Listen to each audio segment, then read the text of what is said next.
most of you, this is a device to buy, sell, play games, watch videos. I think it might be a lifeline. I think actually it might be able to save more lives than penicillin. Texting. I know I say texting, and a lot of you think sexting.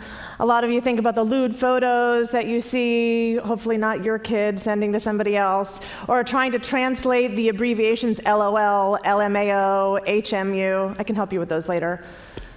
But the parents in the room know that texting is actually the best way to communicate with your kids. Might be the only way to communicate with your kids.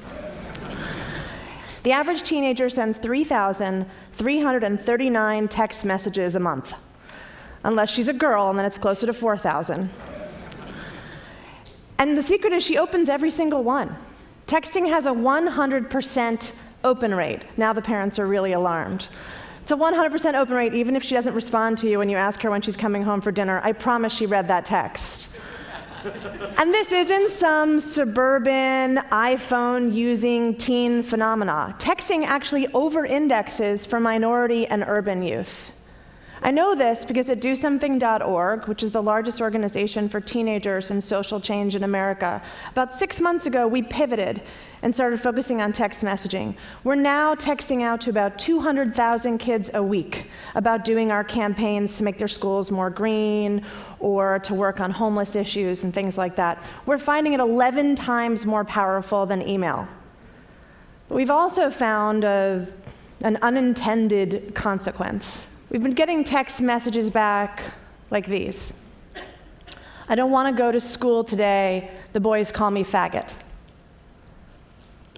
I was cutting. My parents found out, and so I stopped, but I just started again an hour ago. Or, he won't stop raping me. He told me not to tell anyone. It's my dad. Are you there? That last one's an actual text message that we received. And yeah, we're there. I will not forget the day we got that text message. And so it was that day that we decided we needed to build a crisis text hotline.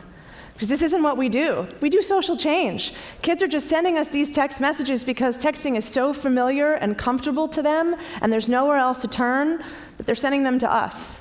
So think about it, a text hotline, it's pretty powerful. It's fast, it's pretty private, no one hears you in a stall, you're just texting quietly. It's real time. We could help millions of teens with counseling and referrals. That's great. But the thing that really makes this awesome is the data. Because I'm not really comfortable just helping that girl with counseling and referrals. I want to prevent this shit from happening. So think about a comp. There's something in New York City that the police did. It used to be just guesswork, police work, and then they started crime mapping. And so they started following and watching petty thefts, summonses, all kinds of things, charting the future, essentially. And they found things like when you see crystal meth on the street, if you add police presence, you can curb the otherwise inevitable spate of assaults and robberies that would happen. In fact, the year after the NYPD put CompStat in place, the murder rate fell 60%. So think about the data from a crisis text line. There is no census on bullying and dating abuse and eating disorders and cutting and rape. No census. Maybe there's some studies, some longitudinal studies that cost lots of money and took lots of time. Or maybe there's some anecdotal evidence. Imagine having real-time data on every one of those issues. You could inform legislation, you could inform school policy, you could say to a principal, you're having a problem every Thursday at 3 o'clock. What's going on in your school?